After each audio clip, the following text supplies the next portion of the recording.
outstanding status as an international city, and so, as you'd expect, standards of English amongst Hong Kong learners are typically very high.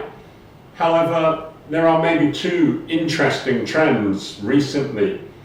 One is the increased pressure for Hong Kong learners to be trilingual in Cantonese, Mandarin and English, and also the increased competition that Hong Kong is facing from its neighbours. Standards of English are rising very quickly in mainland China, and Japan also has very ambitious plans for its own learners. So I think Hong Kong cannot afford to be complacent.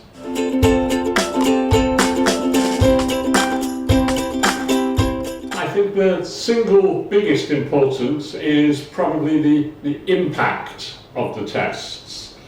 We want the tests to be fun and motivating and encouraging for children so that they enjoy learning a language.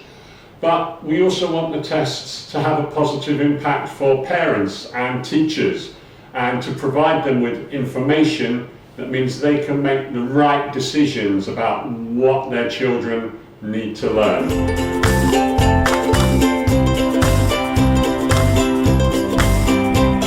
I agree with doing what's right and what's best for Hong Kong children, Hong Kong learners. If the goal is to achieve a standard of English that allows children to compete, not just in Hong Kong, but internationally, then I think it's important to realise that learning a language, learning English, is a marathon and not a sprint. And in that marathon, you're racing against an international field. Marathon runners never start the race thinking about the finish line. They run a series of smaller races within their 26 miles, shorter distances, shorter times. And I think we can apply the same approach to learning a language, not focusing on where students or learners want to be when they're 16 or when they're 18, but taking things level by level, step by step. That makes it more sustainable, more achievable, and more realistic for the learners. And I hope that the programme of Cambridge English tests allows them and their teachers to do that.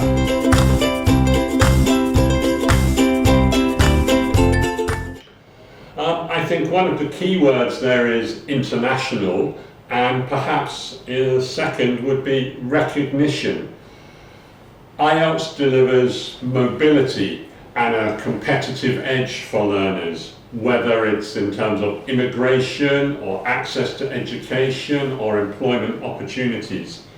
The international recognition for IELTS now stands at more than 20,000 organisations and institutions around the world, with so many people recognising the test, realising that it is a demonstration of proof of ability, that it's a test they can have confidence and faith in. I think it's a very powerful tool for learners to have as part of their CV, part of their skill set. There's really no substitute for practice, and the more practice you can have, like any skill, the better you become. Hong Kong already has a very rich English-speaking landscape with lots of opportunities for students to practice their English, see English, hear English. But I think it's also important for learners to start looking online as well.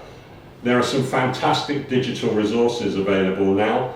At Cambridge English, we have everything you would expect in terms of websites and apps and learning resource.